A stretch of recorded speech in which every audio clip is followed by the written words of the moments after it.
geriye gidiyorum. Onun için ne yapacağım? Dimension Style'e gideyim. Modify seçeneğine geleyim. Şimdi burada ölçü çizgisi, bak text kısmına geçtim arkadaşlar. Ölçü çizgisi ile sayı arasındaki bir aralık değeri var. Offset from dim line. Bunu biz 1 milim yapalım. Burada 1 santim gibi olabilir ama bu 1 milim anlamda, milim çalışıyoruz çünkü. Aktif olan unitsimiz milim.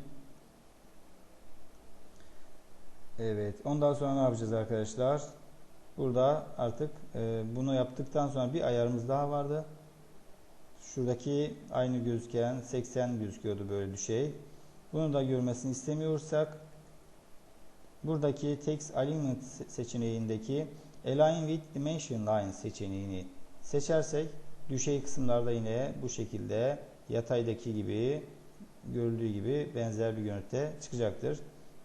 OK diyorum ve Close seçeneğine bastığım zaman bunların buraya uyarlanacağını göreceğim şimdi.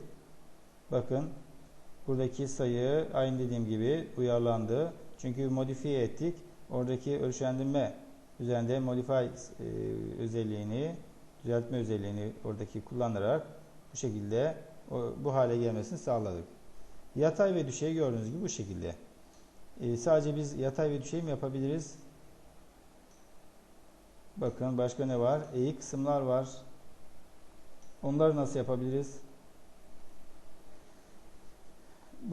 Onları yapabilmemiz için arkadaşlar Align diye bir alt komutumuz var. Dim Align. Bir de Linear diye bir seçeneğimiz var. Onu bir daha isterseniz biz yine kullanalım. İlk 3 harfi bizim için yeterli normalde. Bakın sırada o yöntemle yapalım. Dim. Evet.